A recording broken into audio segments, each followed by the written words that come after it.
أعوذ بالله السميع العليم من الشيطان الرجيم بسم الله الرحمن الرحيم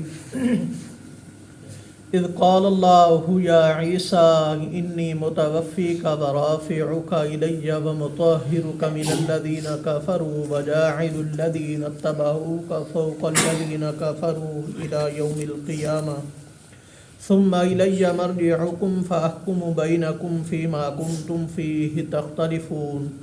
یہ آیت بڑی اہم ہے، یہاں سے قادیانی شکوک و شبہات پیدا کرتے ہیں۔ اللہ کریم ارشاد فرماتے ہیں، جب اللہ نے حضرت عیسیٰ علیہ السلام کو فرمایا اے عیسیٰ انی متوفی کا، بے شک میں تمہیں قبض کرنے والا ہوں، پورا لینے والا ہوں، برافعک الیہ، اور میں تجھے اپنی طرف اٹھانے والا ہوں، بمطہرک، اور میں تجھے پاک کرنے والا ہوں، من الذین کفروا، ان لوگوں سے جنہوں نے کفر کیا، وجاعل الذین اتبعوک، اور میں ان لوگوں کو اوپر کرنے والا ہوں جنہوں نے تیری پیروی کی، یعنی تیرے پیروکاروں کو میں اوپر کرنے والا ہوں کافروں کے، الی یوم القیامہ، قیامت تک، ثم الی مرجعکم، پھر میری طرف تمہیں لوٹ کر آنا ہے، فاحکم بینکم، پس میں تمہارے درمیان فیصلہ کروں گا، فیما کنتم فی تختلفون، جن باتوں میں تم اختلاف کرتے رہے۔ پیچھے آپ سن چکے ہیں کہ یہودیوں نے حضرت عیسیٰ علیہ السلام کو مارنا چاہا، ان کا گھیرا کیا۔ جب حضرت عیسیٰ علیہ السلام کو یقین ہو چکا کہ یہ کسی صورت مجھے چھوڑیں گے نہیں، انہوں نے اپنے قریبی ساتھیوں سے وعدہ لیا کہ میرا مشن اور میری دعوت رکنی نہیں چاہیے، اب یہ میرے خلاف ہو چکے ہیں۔ تو اس وقت اللہ کریم نے تسلی دی، وَمَكَرُوا وَمَكَرَ اللَّهُ، کہ انہوں نے ایک چال چلی ہے اور اللہ بھی تدبیر کرنے والے ہیں، اور اللہ بہترین تدبیر کرنے والے ہیں۔ اللہ کیا تدبیر کرنے والے ہیں کہ اللہ تعالیٰ نے انہیں اپنی طرف اٹھا لیا آسمانوں پر، اور ساتھ ساتھ یہ کہا کہ میں قرآن تیری پاکیزگی بیان کروں گا، جو تیرے اوپر الزامات لگتے ہیں ان سے پاک کروں گا، اور دوسرا تیرے ماننے والوں کو میں دنیا کے اندر غلبہ دوں گا۔ سب سے پہلے یہاں انی متوفیکا کو سمجھیں۔ مرزا غلام احمد قادیانی نے یہ دعویٰ کیا ہے کہ جس مسیح کا اللہ نے وعدہ کیا وہ میں ہوں۔ حضرت عیسیٰ بن مریم علیہ السلام وہ فوت ہو چکے ہیں۔ اللہ کریم قرآن پاک میں کہتے ہیں کہ میں تجھے فوت کرنے والا ہوں، قرآن پاک میں آ گیا ہے۔ تو جس مسیح کا وعدہ ہے وہ میں ہوں۔ ایک سمجھے کہ متوفی کا معنی موت نہیں ہے، بلکہ نیند کے لیے بھی یہ استعمال ہوا ہے، موت کے لیے بھی یہ استعمال ہوا ہے، لیکن یہ لغوی اس کے معنی نہیں بلکہ قرائن اس کے معنی ہیں۔ اس کا پورا معنی کیا ہے؟ اصل معنی یہ ہے کہ پورا کسی چیز کو لے لینا۔ جس طرح اللہ تعالیٰ ارشاد فرماتے ہیں آگے، بلکہ ایک آیت چھوڑ کر آگے آ رہا ہے کہ اللہ کریم ارشاد فرماتے ہیں کہ ایماندار لوگوں کو ان کے اعمال کا پورا بدلہ دیا جائے گا، جو کچھ انہوں نے کمائی کی ہے اس کا پورا اجر دیا جائے گا۔ تو یہ اس کا مطلب ہے کہ پورا کسی چیز کو لے لینا، یہ متوفیق کا معنی ہے۔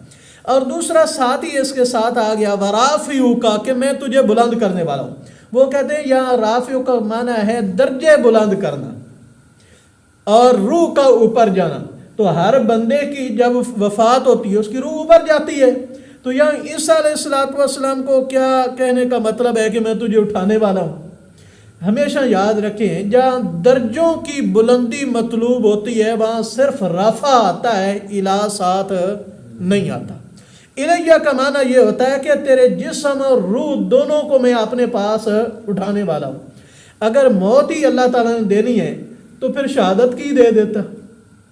اگر موت ہی دینی ہے، اللہ کریم فرماتے ہیں کہ میں اچھی تدبیر کرنے والا ہوں، یہودیوں سے نہیں مرواؤں گا تو خود ہی تجھے موت دے دوں گا، اپنے پاس بلا لوں گا۔ یہ تدبیر تو نہ ہوئی نا۔ اور پھر اللہ کریم فرماتے ہیں وما قتلوا وما صلبوا، نہ انہوں نے قتل کیا نہ سولی چڑھا، بلکہ یوں کہہ دیتے میں نے خود موت دے دی ہے، نہیں، بلکہ وہاں بھی کیا فرمایا بر رفعہ اللہ، بلکہ اللہ تعالیٰ نے ان کو کیا ہے اٹھا لیا ہے۔ اور ساتھ فرمایا عزیزاً، اللہ کے پاس یہ طاقت ہے اٹھانے کی۔ اٹھایا کیوں؟ حکیمہ، اس میں حکمتیں ہیں۔ اور ساتھ فرمایا وَمُطَهِّرُكَ مِنَ الَّذِينَ كَفَرُوا، اور اللہ تعالیٰ پاک کرے گا کافروں سے۔ کافروں نے دو طرح کے الزامات لگائے حضرت عیسیٰ علیہ السلام کے اوپر۔ ایک یہ الزام لگایا یہودیوں نے کہ معاذ اللہ حضرت حضرت مریم علیہ السلام سے گناہ ہوا، اس گناہ کے نتیجے میں معاذ اللہ حضرت عیسیٰ علیہ السلام پیدا ہوئے۔ یہ انتہائی گھٹیا حرکت کی انہوں نے، اور عیسائیوں نے یہ گھٹیا حرکت کر دی جو ان کے کئی سو سال بعد جو قسطنطین بادشاہ تھا اس نے کی، کہ حضرت عیسیٰ علیہ السلام سولی چڑھ چکے ہیں اور وہ ہمارے گناہوں کا کیا بن گئے ہیں؟ کفارہ بن گئے۔ تو اللہ کریم فرماتے ہیں ان دونوں الزاموں سے میں آپ کو کیا کروں گا؟ پاک کروں گا۔ یہ بات یاد رکھیں، مختلف جگہ پر اللہ تعالیٰ حضرت عیسیٰ علیہ السلام کا تذکرہ کرتے ہوئے کیا کہتے ہیں؟ بیٹے مریم کے۔ حالانکہ سورہ احزاب پارہ نمبر 21 میں اللہ کریم فرماتے ہیں کسی کو بھی بلانا ہے تو اس کے باپ کی نسبت سے بلاؤ۔ اللہ تعالیٰ خود تو کہتے ہیں کہ باپ کی نسبت سے بلاؤ، لیکن عیسیٰ کا تذکرہ کرتے ہیں علیہ السلام کا تو ماں کا تذکرہ کرتے ہیں۔ تو معلوم ہوا کہ اللہ تعالیٰ نے ان کو بغیر باپ کے پیدا کیا۔ نمبر 2 بات یہ ہے، اگر ان کے باپ کا علم کسی کو نہیں تھا تو اللہ تعالیٰ یوں کہہ دیتے اوے چکروں میں نہ پڑو، الزامات میں نہ پڑو، فلاں بندہ حضرت عیسیٰ علیہ السلام کا کیا ہے؟ باپ ہے۔ نمبر 3، اگر کسی سے پیدا ہوئے ہیں تو حضرت مریم علیہ السلام یہ کیوں کہہ رہی ہیں کہ میں مار جاتی اور مٹی میں مل جاتی؟ نمبر 4، اگر فطری طور پر جس طرح عام انسان پیدا ہوئے ہیں اس طرح حضرت عیسیٰ علیہ السلام پیدا ہوئے ہیں تو اللہ تعالیٰ یہ کیوں کہہ رہے ہیں کہ میں آپ کی پیدائش کو ایک نشانی بنانے والا ہوں، میں آپ کی والدہ کو ایک کیا بنانے والا ہوں؟ نشانی بنانے والا ہوں۔ اب نشانی قدرت کی تب ہی بن سکتے ہیں جب دوسرے لوگوں سے ان کی پیدائش کیا ہے؟ مختلف ہوئی ہے اور بغیر باپ کے پیدا ہوئی ہے اور اللہ تعالیٰ کے کلمہ کن سے ان کی پیدائش ہوئی ہے۔ آگے اللہ تعالیٰ فرماتے ہیں کہ تیرے ماننے والوں کو میں دوسروں کے اوپر کیا دوں گا؟ غلبہ دوں گا۔ حضرت عیسیٰ بن مریم کے جانے کے بعد 40 سال کے بعد ان کے ماننے والے بادشاہ نے یہودیوں کے اوپر کیا کر دیا؟ حملہ کر دیا اور بیت المقدس گرا دیا، سینکڑوں کی تعداد میں، ہزاروں کی تعداد میں یہودیوں کو مارا اور باقیوں کو گرفتار کر دیا۔ تب سے یہ ذلیل و رسوا ہو رہے ہیں اور آج تک ہو رہے ہیں۔ اور یہ جو ایک چھوٹی سی ریاست ان کی بنی ہے وہ بھی عیسائیوں کی غلطی کی وجہ سے بنی ہے اور انہی کے سہارے کی وجہ سے بنی ہے۔ اور اصل پیروکار حضرت عیسیٰ بن مریم کے وہ ہیں جو ان کی باتوں کو کیا ہیں؟ ماننے والے ہیں، اور ان کے اندر ہم بھی کیا ہیں؟ شامل ہیں۔ سورہ صف میں حضرت عیسیٰ بن مریم کیا کہتے ہیں؟ لوگوں میں تمہاری طرف اللہ کا رسول ہوں اور ساتھ ساتھ میں ایک نبی کی خوشخبری دینے والا ہوں جو میرے بعد ہوں گے اور ان کا نام کیا ہوگا؟ احمد ہوگا۔